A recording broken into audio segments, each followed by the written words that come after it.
Welcome to GoPowercat.com's Powercat Pregame Podcast, sponsored by Weddle & Sons Roofing. Now, here's Fitz. Hey everyone, it's Fitz, and welcome to the Powercat Pregame Podcast, sponsored by Weddle & Sons Roofing. If you have roofing needs in the Midwest or West, Kansas, and particularly Manhattan, make sure you're reaching out to Weddle & Sons Roofing. I did the same. I was won over by a great estimate and incredible customer service. Well, Kansas State moved to 7-1 last weekend. They are now 4-1 in the Big 12 by surviving a scare from the rival Kansas Jayhawks. Got to admit, KU was immensely well prepared for that game, but K-State took advantage of some turnovers, and you know what? Good teams know how to win games, and that is something this K-State team is proving this season. Another close victory for the Wildcats moved them a step closer to the ultimate goal, which is to play for a Big 12 championship down in Arlington at season's end. And all Kansas State needs to do is rattle off about 8 straight wins. Maybe it's 9, I don't know. And they're halfway into that. They play Houston this weekend, which will put a period at the end of a really grueling 4-week stretch, sandwiched between their 2 off weeks. They went to Colorado for a very late night game and found a way to win. They went to West Virginia for a night game and found a way to win. And then they came home to play Kansas in a night game for another victory. And now they go to Houston and they'll face the Cougars, not in a night game, at 2:30 p.m. on Saturday at TDECU Stadium, right there on the Houston campus. And of course, the Cougars are going through a rebuild year with the first-year coach, but they are 3-5 overall, and they have won 2 games in Big 12 play, something a lot of teams can't say. And that is partly because of the magic of Willie Fritz. Now, if you're from Kansas and you know football, you know Willie Fritz quite well. In fact, he's one of the best in the game. You just roll it back 2 years ago to what happened at Bill Snyder Family Stadium when Tulane came to town and beat Kansas State. Well, that was Willie Fritz. But that team had a lot more talent, as they proved by winning a game in the New Year's Six bowl games. And honestly, Willie Fritz hit the magic code with whatever he did with that Tulane team and got him over the hump. Well, K-State saw the post-Fritz Tulane team earlier this year and won, and now they get to see his new team at Houston, which is slowly coming together, although a week ago they did lose to the same Kansas team that K-State just beat. It's an interesting matchup in the fact that it does come at the end of a 4-game stretch that has been tiring, both mentally and physically.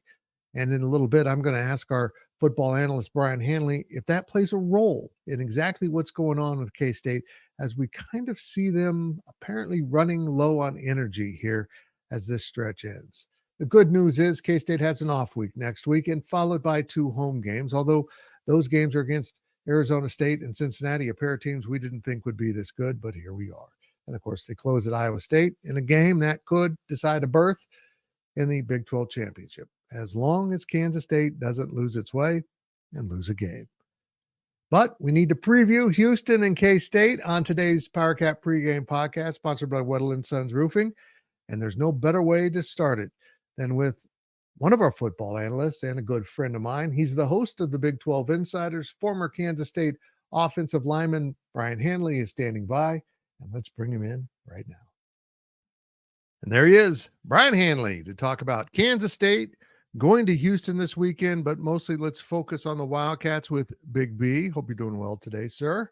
I am. I'm doing well. Glad to be here. Good.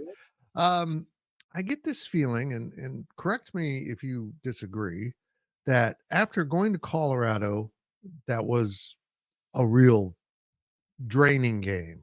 Right. Going to West Virginia on the road, another night game. Come home for a rivalry game at night. And now going on the road to Houston, 3 out of 4 on the road with a rivalry game at home. I feel like this team might be a little mentally and physically fatigued at this point of the season. They could be. It could be. Here's the thing. It's like you don't usually have 2 buys in a season. So they're going to get one next week.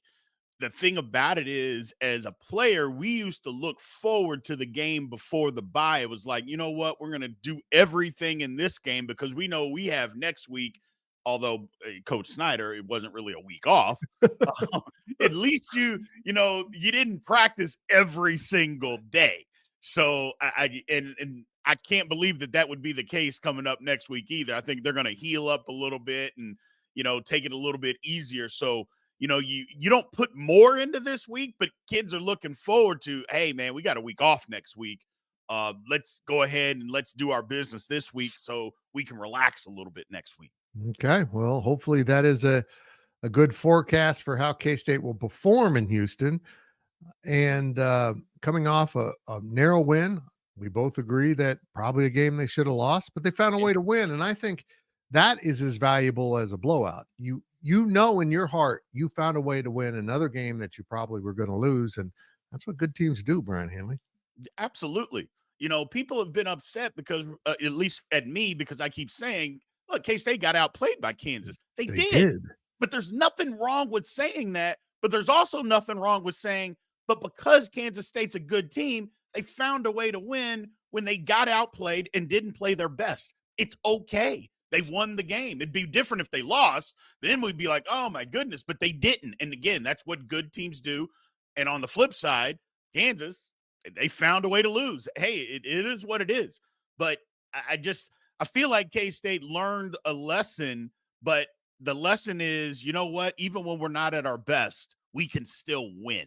And that, like you mentioned, that's just the sign of a good football team. And believe it or not, Kansas State is a good football team. I know a lot of people around the country don't want to say that. I'm going to say it. Kansas State's a good football team. They just are. I agree.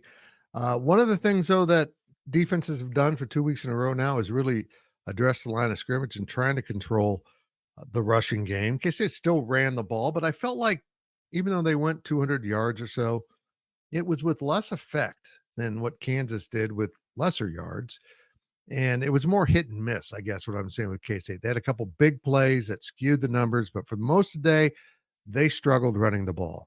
As a former offensive lineman, what would you revise or change about how Kansas State is attempting to run the ball? They got to stop trying to always run it in between the tackles. Agreed. Look, I understand DJ Giddens is an in-between tackle type of guy, but you can't tell me that he can't run outside the tackles either. Of course he can. Is he a speed demon? No, but you don't have to be to run some outside zone, some sweeps. You don't have to be a speed demon. You just need to get out there and get some blocking out there. And that's the thing. They can't just try to run in between the tackles. And on DJ's biggest run against KU, it was outside. He had a guy out in front of him. He's running outside.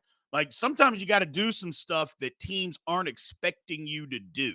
And I feel like Kansas State has gotten in this mold because everything has worked inside over the last 6 games. They're like, sooner or later it's going to bust. Sooner or later it's just going to pop one. Well, that didn't happen against KU. They had to run outside for that to happen. I'm like, okay, guys, look, you got to do some things a little bit differently here. And that's what's going to open this up a little bit more is just you can't run everything in between the tackles. It's just, especially when teams, and we've talked about it, Fitz, that are putting so many resources close to the line of scrimmage or dropping an extra safety down. You don't have enough guys to block them. You just don't. Yeah, I agree. And you're right.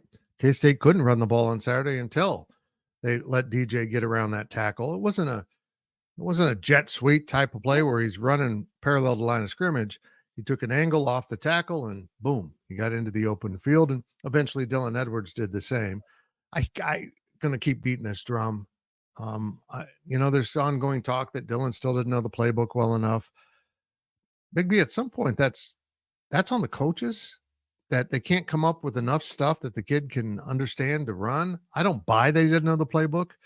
And I want to say this, we're not hearing that directly from any coaches. It's just kind of the noise around things. And it's troubling that here's a kid that averaged 20 yards a run, but only did 3 times. He only had 3 rushes against Kansas. And I'm at the point now where I simply don't understand what is going on with him. Yeah, I mean, here's what I'll say, Fitz. I understand he wasn't here during the spring, but he was here all summer. And we played, 8 weeks into the season, or actually, I guess it's 9 if you count a bye. Don't tell me that he hasn't been here long enough to understand the playbook. That isn't it. First of all, I think that's an insult to his intelligence. People saying in the rumors that he doesn't know the playbook. I'm just not going to stand for that. Secondly, I believe you're right. It's coaches. 5 touches in a football game. Don't give me, well, they tried to throw it to him a couple times. It was incomplete. Okay. How about we get him 12 touches? How about we get him 15 touches? How about we do that? Devise some ways to get this kid the football in space, especially when he's going good. It'd be one thing, oh, man, he had 5 carries for 11 yards. It's just not going for him today. That wasn't the case. And that's all that you could muster up. It's inexcusable, to be honest with you. And I just don't know what else to do. I don't know why they won't let this kid showcase his talent. It's not just for him. It helps Kansas State be good. It's one of the reasons that you brought him here, to have another weapon. Well, use the weapon. Use that weapon. He's so much more dynamic than what we've seen. And we can't even say, well, we don't know that. We saw it last year at Colorado. He was dynamic. He's been much more dynamic at Colorado than he has at Kansas State. I mean, people may or may not want to hear that, but I think if you're being honest, that's the truth. Well, then what was the point of us bringing him here? I got to believe there's more. It's time to get it out on the football field. Exactly. And I know this, if there's any truth to this, it'd be nice to have a week off in the near future to put in a series of plays that he can run. I'm spitballing here, Big B. Defense bent quite a bit against Kansas. They did give up, 27 points, missed an extra point in there. So it was 4 touchdown kind of day for KU. I am not going to criticize the K-State defense too much. Brother, I think KU just schemed the hell out of K-State. I think they were immensely prepared for what K-State does on defense. And with that, they showed cards. And I hope the coaches are adjusting to exactly what they just saw, because everyone's going to try to replicate it right now. And if they have the talent to do so, good for them. But I think the defense is okay. This is a solid defense. This defense can win you a game, but boy, it's not lights out by any stretch of the imagination either. No, it's not lights out. And they've played better. I didn't think this is one of their best games that they have played, but I give more credit, kind of what you said, to Kansas for scheming us up. Look, this was Kansas's Super Bowl. Let's make no mistake about it. It was their absolute Super Bowl. And I'm not saying that it wasn't a big game for Kansas State either, especially with the number of Kansas kids that we have on our roster. So I'm not saying it wasn't a huge game, but this was Kansas saying our season has gone in the toilet. If we can win this football game, we can pull our season right out of the toilet and try to get back on track. That's not a good visual, so I apologize for that. But having said all of that, it's just, it was their Super Bowl. They had a bye week before the week they played Houston. I 1,000,000% guarantee that they spent that entire bye week putting in stuff for Kansas State. The entire bye week doing that. And so this was their opportunity to win. And, it was, I think anybody that thought the game was going to be a blowout anyway wasn't paying enough attention. And Kansas was good. The defense, it bent.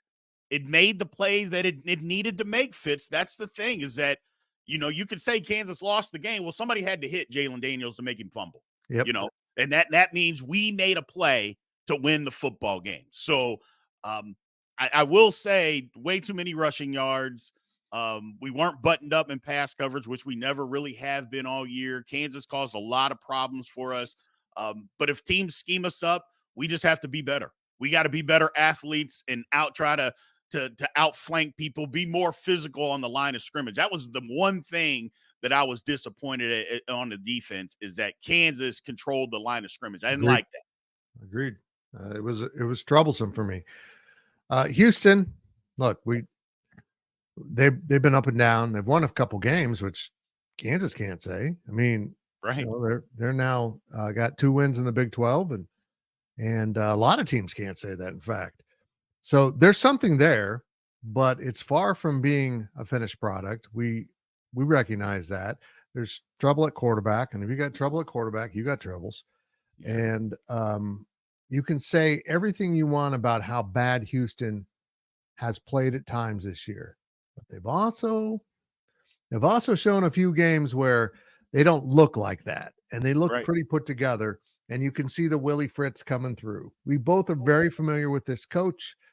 We both are big fans of this coach. It might be early for him, but let's not forget he beat K-State 2 years ago with the Tulane team that turned out to be pretty good. This team doesn't have that talent, doesn't have that quarterback, Right. but he has a blueprint for getting it done. He does. I was just going to bring that up. He came into Manhattan and won a football game. Now, this Houston team is not nearly as talented as that Tulane team. No. Just not even close as far as talent-wise, especially quarterback-wise. But the one sneaky thing about Houston, their defense is number 25 in the country.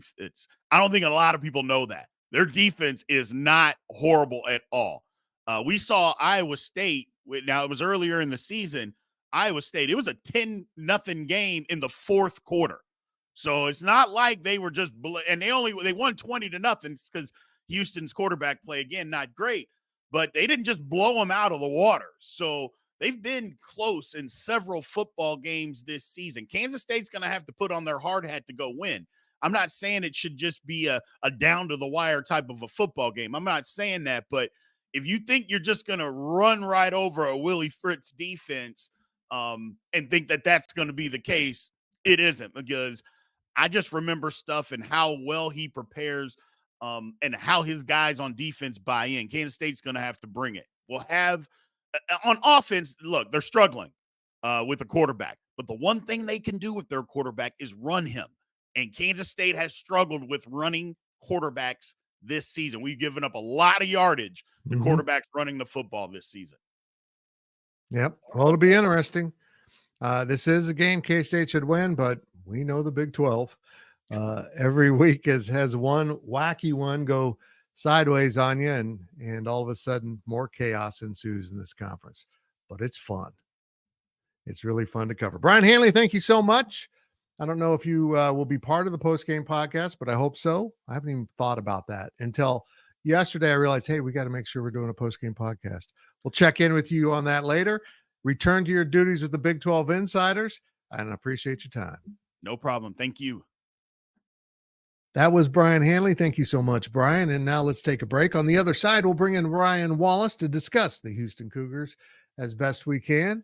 And then later in the show, we will have Ryan Gilbert stepping in to talk about some of the prop bets around the K-State Houston game. It's all coming up on the Powercat Pregame Podcast, sponsored by Weddle & Sons Roofing. And remember, this game kicks at 2:30. It's on Fox, Big Fox. They're sending in one of the better teams to do this game. Go figure. We'll be right back. It's time to take a break for our sponsors. We'll be back with more from GoPowercat.com. Weddle & Sons Roofing. Protecting homes, businesses, and providing peace of mind for more than 25 years. Weddle & Sons is your Tesla solar roofing outlet. Now let's head back to the show for more K-State sports coverage from GoPowercat.com. Welcome back to the Powercat Pregame Podcast, sponsored by Weddle & Sons Roofing. Now we bring in Ryan Wallace to talk about the Houston Cougars and where they stand at this point in the season. The way they started, Wally, being 3-5 and 2-3 in the Big 12 doesn't feel so bad. They seem like they're doing better than some teams that obviously should be doing better than Houston, but here we are. They're kind of hanging around in the middle of the pack.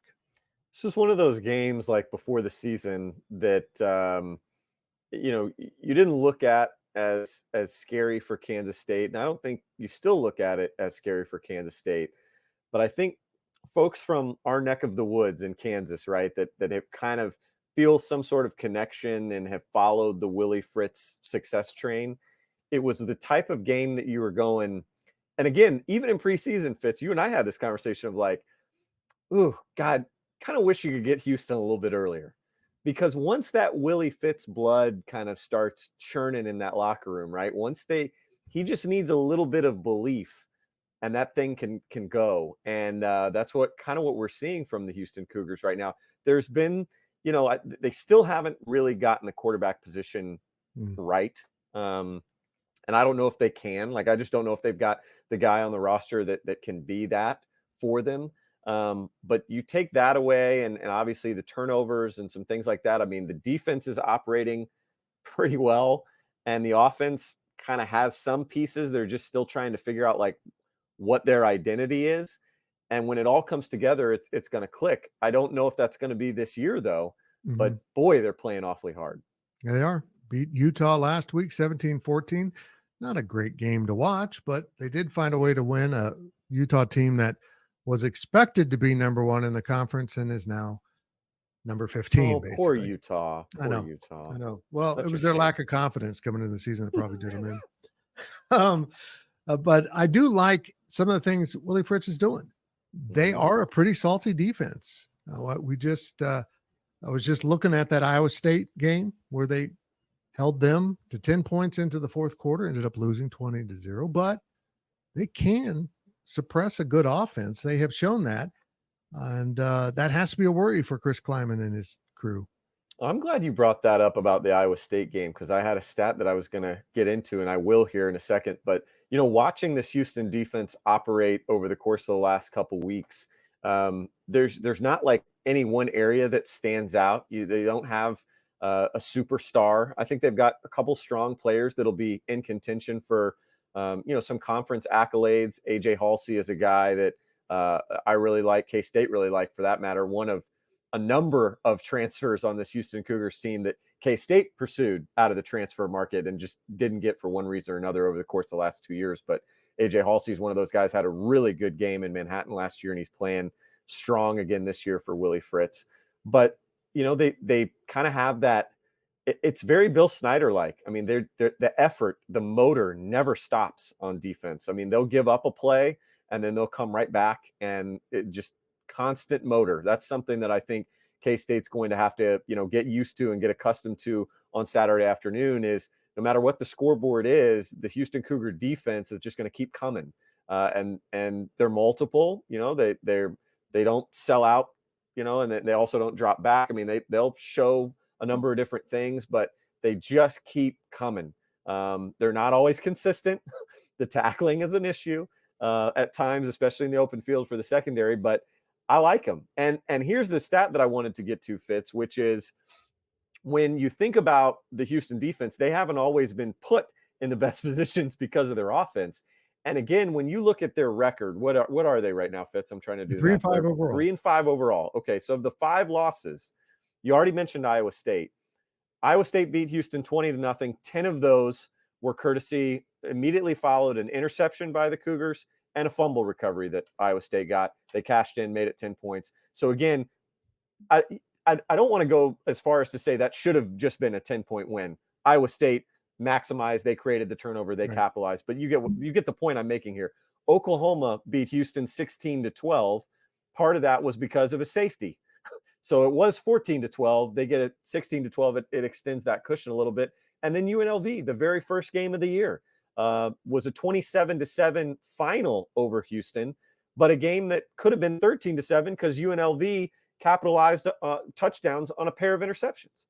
So again, yeah, the defense didn't hold up to their end of the bargain, but also they're not always put in the greatest positions. No. And if it was just the defense playing, Fitz, a lot of these losses wouldn't look as lopsided as they have been. They scored 33 against Rice and 30 against TCU, 2 programs right now that aren't known for great defense. And the rest has been pretty low numbers. So I think as long as K-State doesn't turn the ball over, give them extra opportunities, certainly don't turn the ball over deep in your territory, and K-State doesn't take the week off on offense, I think they'll win this game. But still, the Willie Fritz thing just sits back there like, right? I'm going to get you. I mean, he's kind of the boogeyman right now for K-State because of what happened 2 years ago with Tulane. But I do think K-State runs the ball. They're not great with run defense. And they might be there in the right spot to tackle. So was Colorado. I think DJ Giddens is going to have a big game. Yeah, I think DJ Giddens is going to have a big game. I think this is the type of game where once you get DJ Giddens in that ground game going, maybe Avery Johnson a little bit with his feet, that's going to open up the passing game. Again, Houston just doesn't have the playmakers. It feels like the type of game where I think Houston will be a little bit better coached on that side of the ball than West Virginia was. Obviously, West Virginia just fired their defensive coordinator this week. Hey, we won. Fire you. But at the same point, I reference West Virginia because it did feel like K-State. That was one game here in the Big 12 that I felt like Connor Riley and that offense truly dictated. They Right. said, come out and stop the run. You can't do that. You're going to sell out to do that. And now we're just going to just crush you through the air. And I feel like that's the type of blueprint that K-State's offense can have in this one. Work the clock and work DJ Giddens, work Avery Johnson, work Dylan Edwards, work Joe Jackson. Start it with the ground game and go from there. I feel like if they can just kind of do their bread and butter and not, again, commit the type of turnovers that the Houston offense does, this seems like one they can get out of the Metro down there and come back home with a W. I don't know if it'll be commanding because, like you said, the Houston defense has been pretty good, but I think it should be one of those where regardless of the score, you'll go, yeah, we controlled that one if they stick to their plan. This team might be a little bit tired right now, mentally and physically. This has been a pretty brutal stretch here, this 4-game window. You think that's really a factor in this game? Or, Big B was just with us and he thinks knowing they have the week off will energize them, that they can put it all out there. They don't have to keep it in reserve for next week. I think maybe last week was a sign of just how tired the team was. As far as this week, I don't think so. Maybe if it was an 11 a.m. kick, things got sped up a little bit here during the week. Maybe that would be something that don't want to say concern me, but it'd be noteworthy. But I don't think come this game that should still be lingering. They've had a lot of time back home where they haven't had to travel as much. So really until Friday, I would imagine when they'll leave, they've had a lot of time to just be in Manhattan, be with that.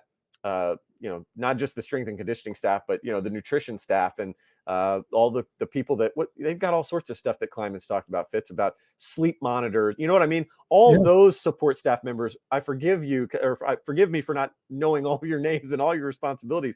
But I mean, there really is like sports science that goes on at the Veneer Complex. They've had a week of that, of that kind of routine to get back in. I would be hard pressed. I'm with Brian. I'd be hard pressed to believe that's still fatigue is still going to be a factor. I would agree. Rain will be a factor, but when Kansas State probably plans to run the ball, does that kind of negate, even if it's a driving rain, that K-State might be in better shape as a running team? You would think so. I mean, DJ Giddens has how many career fumbles? The one weird one at BYU and maybe one other one. Yeah, I think one. I mean, he's pretty rock solid when it comes to that. Avery at times has kind of had the ball out there a little bit where I kind of would like to see him tuck a little bit better. But again, by and large, he's pretty reliable. If anything, I think that scares Houston probably more. They've been fumble prone, especially at the quarterback position too. Their quarterbacks are not just throwing interceptions. They're kind of willy-nilly with the ball in the pocket and, when they decide to take off on the run. So I would be more concerned if I was Willie Fritz with rain than I would be Chris Kleiman. Okay, map out Houston's road to victory. How can they do that? Well, it's weird. They kind of had a K-State moment there. What year was that, Fitz? It was against Texas. It might have been with Colin Klein. And I can't remember the year though, but they had kind of a military academy performance last week against Utah. What was it? I'm trying to pull the stats up here for a second because folks won't believe me when I say this. They had 6 completions through the air against Utah. They threw it 13 times. 13 times, a Power 4 team throwing 13 times. But honestly, to me, that is probably the way that they're going to have to try and beat K-State is, and again, I think Utah, their run fits defensive assignments were atrocious. I don't think K-State, with guys like Austin Moore, with the way Romaine has come along, and I think their secondary and run support has been pretty good for the most part. I don't think they'll have nearly the costly mistakes and just what are you doing kind of assignment errors that Utah had. But, again, in perfect world, that's probably what Houston wants is they get their ground game going. They've got a number of different running backs that they use, several of which are freshmen. Jamarian Burnett is kind of their bulldozer, 6'1", 220. And then obviously Zion Chris is a guy that will scare you with his legs. I mean, he's pretty electric. He hit over 21 miles an hour on the ground on a 70-yard touchdown run in their win against TCU. So you give him space and that kid can fly. So I think in a perfect world, they would, even if it's not, 5, 8-yard, 10-yard runs, it would be 2, 3, just consistently chipping away at the K-State run defense and then try and catch the K-State pass defense. Just keep Joe Klanderman on his toes.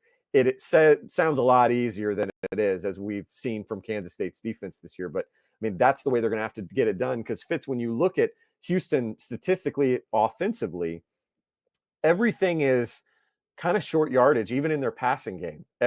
K-State should be able to just keep everything in front of them, because there isn't a fear like last week that you're going to get beat over the top, because Houston just doesn't do it. Zion Chris right now has 4 attempts, only 4 passing attempts.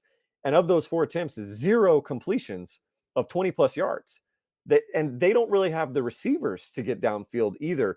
28 of his 41 passing attempts have been either behind the line of scrimmage or to a maximum of 9 yards, beyond the line of scrimmage. So everything is kind of that dink and dunk, kind of what we saw from Avery Johnson earlier in the year, where you can tell they're trying to get his confidence going as a passer, first read type stuff, crossing slants, just very easy stuff that kind of keeps the defense on its toes, but isn't, anything that's beyond what you would call intermediate. So if you're K-State, I think it'll be interesting to see what Joe Klanderman does, Fitz, because I don't know if you need to really sell out.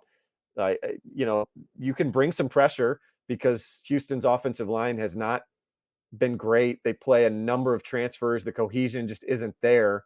And so you could kind of come at them in waves if you want to. But by and large, again, this feels like the type of defensive performance for K-State that you just sit in your base package, be assignment sound, keep everything in front of you, and go do what you've done all year for the most part. Well, I want to back up and correct you on something. I know Houston's run fits were bad, but there's a perfectly logical reason why they struggled on defense. Their quarterback got hurt. That's the source of all their problems. That's the Utes' problem. K-State wins this, don't they? I think they do. Like I said, they haven't won. It's interesting. They haven't won. They're going for 5 in a row. They haven't won 5 in a row since 2014, Fitz. K-State has not. Which I kind of found slightly interesting, because there have been some teams in there that could have gone on those type of runs, but I think they will get it done. Again, if I'm like betting, and I'll be curious to see what Gil says about this. I don't know if I would, bet the over in this, because again, Houston's defense has seemingly kept everybody under. There's the threat of weather. I think K-State's going to want to run the ball. It's not probably going to be the most entertaining game for college football fans out there if you're not a Houston Cougar fan or a K-State Wildcat fan. So betting wise, I don't know if it'll get, drastically out of hand and be big on the scoreboard. But yeah, I feel like this is one that K-State can control and find some confidence in, because these last 3 after this are games that are becoming kind of looking surprisingly competitive, especially obviously Iowa State, but those other 2 as well. This is a great opportunity. Take nothing away from Houston, because we've talked already in this segment that they're going to be competitive. They're going to go to every whistle. Willie Fritz is going to have them ready to go. But this feels like the type of game that K-State can, whether you work some new things, whether you iron out some stuff that, you feel like maybe has gone awry over the course of the last couple weeks. This feels like a great opportunity to do that, so that you're really hitting your stride. After this bye week, Coach Kleiman called it like Series 3 or something like that, kind of the third portion of the season. This is a great opportunity for K-State to get back into really clicking on all cylinders and not just being kind of a quarter here, a quarter there, half here, half there. Getting by. Yep. It's about time to kick it in gear, because they don't need to win 5 in a row. They need to win 8 in a row to make it to Arlington. We'll see if they can do it. But luckily, next week, we all get a week off, including you, Wally. I'm not going to call you for this pregame podcast. There's no game to pre. There is recruiting, Fitz. Oh, there is recruiting. And Never that's going sleeps. pretty well. Make sure you go check out Ryan Wallace's recruiting coverage at GoPowercat. A lot of it's behind the paywall. So if you're not a subscriber, you will want to do so. Head on over to GoPowercat and check out the special of the week. There's always something cooking. Thank you, Ryan Wallace. Appreciate it very much. And after this break, we will bring in Chris Kleiman and Avery Johnson, and then our own Ryan Gilbert to talk about some very interesting spread and over-under for this game. He's got some strong opinions. We'll be back on the Powercat Pregame Podcast. It's time to take a break for our sponsors. We'll be back with more from GoPowercat.com. Weddle & Sons Roofing. Protecting homes, businesses, and providing peace of mind for more than 25 years. Weddle & Sons is your Tesla solar roofing outlet. Now let's head back to the show for more K-State sports coverage from GoPowercat.com. Margin for error in college football is really small. I mean, it is razor thin between winning and losing, and that's why I'm so proud of the guys for staying in the fight like they did, because it wasn't going great at times, but we stayed in the fight and found a way, and happy we were able to get that done. And now we've got to turn our attention to Houston. Another road trip, third out of our 4 weeks in this stretch. Afternoon game, but it'll be a little warmer down there than what we're been accustomed to, so we've got to get acclimated to that, and playing a day game, get acclimated to that. But they've won 2 of their last 3. I thought they played really well in the win against Utah, and I've got tons of respect, like you guys do, for Coach Fritz and what he's accomplished every place he's been, and I know he's going to get it done at Houston. Let me start with how are you doing? Yeah, I'm doing well, thanks, Fitz. I think I had some virus or something, probably Saturday and a little bit of Sunday, but I felt good this morning getting up, so all is good. Team in terms of health, we'll find out. We'll probably miss some guys early part of the week. Asa Newsom, we lost him for the season, unfortunately, with an injury, but. Some other guys that are probably hit and miss, but wouldn't rule anybody else out. But we're down a little bit at linebacker, losing Bo and Asa for the year. Some young guys have to be able to step up, and we're going to have to do some things with our package to help that position out. You mentioned Houston's done some things well. The 2 games they've won, what exactly have you seen from them? When they played KU at KU, they turned the ball over and got out of hand. When they played TCU at TCU, they didn't turn it over. When they played Utah at home, they didn't turn over and they won. And it's not any magic potion. You don't turn the football over and you play good defense, and I think they're playing good defense. You have an opportunity to be successful.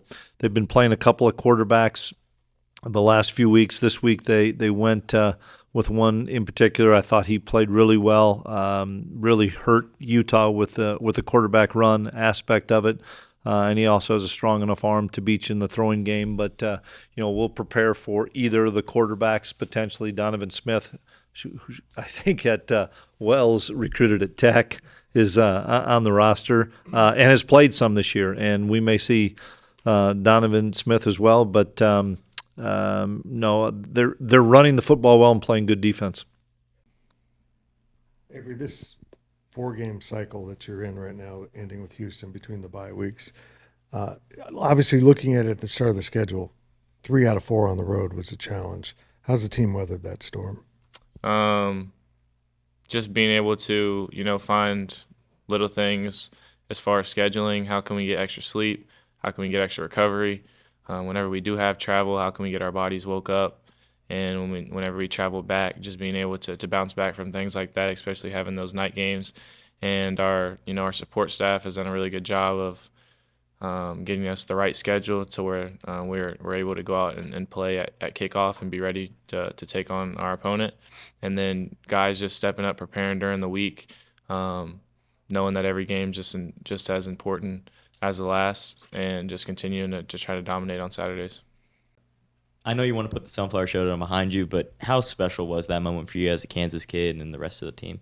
I think just being able to get that win for not only everybody in this building, but all the fans that support us, and being able to, hold it down on our home territory and keep the streak alive definitely means a lot. And obviously those guys were hungry and ready to play, and we knew what it was going to be. We knew it was going to be a battle till the end, and it was just a really good one to have because every game matters, especially in conference play. That was Chris Kleiman and Avery Johnson, and now we turn to our own superstar, Ryan Gilbert, who's a little bit under the weather, but still able to do a little gambling advice because he's a warrior. Wouldn't miss The this for the question world, is, man. if he's under the weather, does he take the under? We're about to find out. So we're focusing on K-State. Unfortunately, by the format of this show, having to record early, we don't have many of the props. So you're going to give some advice when people see the props, which is good. I think we're probably on the same track with that advice, even though mine typically sucks. So I'll just tell you on all the bets. K-State is a 13.5-point favorite now on the road at Houston. That's a lot of points in the Big 12. Winning by 2 touchdowns doesn't happen that often in this conference. No matter who the opponents, will K-State cover that 13.5 and do so? I'll say yes. And I don't love it now. I think it opened at 10.5 for Kansas State. Now it's up to 13.5. So, you maybe missed out on some value. Maybe it keeps going up. Maybe it dips back a little bit. But I like it. I don't love it. But I still think Kansas State has sort of a get-right game against the Cougars after a pretty ugly win against KU. I think Kleiman is certainly going to tell his guys, and I think the guys even know it themselves, that you're not going to win many games playing the way K-State played. Obviously, KU shot itself in the foot a number of times, allowing, K-State to get over the hump. But I think this team's going to come out ready, come out prepared, and kind of get back to the winning ways, so to speak. And the bye week coming up next week, maybe there's a look ahead there for this team, but I think this team's going to lock in for 60 minutes and then, enjoy some nice rest. Okay. I agree with that. The over-under right now is 45.5. That's a low number because Houston's defense is actually pretty salty, along with Kansas State's. Will this be a low-scoring game? Yeah, I know I've said under for the last number of weeks, and I'm not going to change here. Kansas State's obviously put up a lot of points as of late, but I guess the entirety of matches have been a lot of points. But I like the under.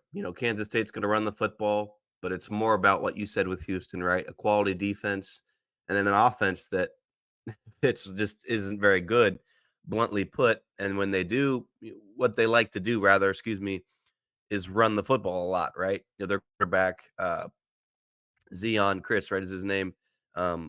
He was like 6 of 12 or 6 of 14, I think, in their last victory. And so he led the team in rushing. So that's obviously going to favor an under, right? And when you look at an offense that doesn't put up a lot of points, under. A good defense that K-State's playing, under. If K-State can build a lead because they are, double-digit favorites, you would think they would run the football. A lot of things just kind of point towards the under in this game. Okay, very good. I would agree. I mean, keep in mind, there was only 20 points scored when Iowa State beat Houston. It was 20-0, but that's pretty low total for any conference. Okay, what Houston can do is throw the ball a little bit, maybe. What's your thoughts on any passing props? No, can't throw not at all. Under. Avoid so that. We don't have anything on DraftKings or FanDuel yet, but I would love, passing touchdowns, passing yards, under on those. I would love any of the receivers. I'm not going to tell you which one to pick for Houston, but under on anything passing, right? And I know K-State's given up a long deep ball or two this year, but under on anything Houston passing. Like I said, I kind of mentioned it earlier with their quarterback who does not do a whole lot with his arm. He does it all kind of with his legs. And so it's interesting, though. He did have 2 touchdowns. It was 6 completions, right? A third of those were touchdowns. And so maybe if you want to stay away from his touchdowns, I get it. But anything else with Houston's passing, I would love the under. Very good. Now let's move on to DJ Giddens, who's been bottled up the last 2 weeks by 2 pretty good run defenses. Houston does not have a good run defense. So I think I know where you're going with this, but tell me the story. Yeah, you're right. And, DJ Giddens, like I said, if K-State can build a lead, should be able to get a lot of touches in this game. But going back to the last 2 games against West Virginia, he was held with I mean, he did not get going at all in Morgantown. And then against KU, he had that long 54-yard run, but you wiped that off the table. That was over half of his yards were on one play, and so he did get over 100. But I think this is another kind of a game for DJ Giddens, like kind of the whole team with Kansas State. What I've been talking about, this is a game for DJ Giddens to kind of get back on track. So I'm not going to necessarily tell anybody listening to just bet DJ Giddens rushing yards, but I would keep an eye on it because of the last 2 weeks, right? Now, I know he had a high total against KU, but we'll see how smart the sports books really are, right? Because if they're smart, I guess people would know that he's not been running well the last 2 weeks. If you wipe out that one run against KU, he's just not. And so I think this is a nice opportunity for everybody to kind of open the floodgates, DJ Giddens included there. So I'm not saying you should 100% bet it, but I would keep an eye on it. It should be maybe lower than it has been for most of the year. Okay. And also, I see you're intrigued by the Kansas State tight ends at tight end U. What say you about those props? Yeah, I don't care which one you want to pick, Fitz, but give me a touchdown score. I don't care if it's Ancio or Oakley or what have you, but I think somebody's going to get into the end zone from that bunch, right? It's just it's crazy what they're doing with those guys, and they're not taking their foot off the gas at all with the tight ends. And so I would love any of those guys to score a touchdown, Fitz. Thank you, Ryan Gilbert. And that brings us very close to being done with this edition of the Powercat Pregame Podcast, sponsored by Weddle & Sons Roofing. And make sure you're watching the game if you're not going to go to Houston to see it in person. It kicks off at 2:30 p.m. in Houston at TDECU Stadium. We'll be on Fox, the big signal for K-State in Houston, as Kansas State tries to complete a long process of winning out to make sure they can play in the Big 12 championship game in early December. This game, like the rest of them, is an absolute must if K-State wants to get there. 4 games to go, 4 wins needed. Will it start in Houston? Well, we'll find out on Saturday. And then next week, we won't have a show because there is no K-State game with the second bye week arriving. But then the Wildcats will close with home games with Arizona State and Cincinnati before traveling to Iowa State in what might be one giant showdown for a spot in the Big 12 title game. I hope to see you at the Bill real soon. And until then, I'm Fitz, and I'll be in Houston for Saturday's game between the Cats and the Cougars. Thank you for watching GoPowercat.com's Powercat Pregame Podcast, sponsored by Weddle & Sons Roofing. This has been a GoPowercat.com and Spirit Street production.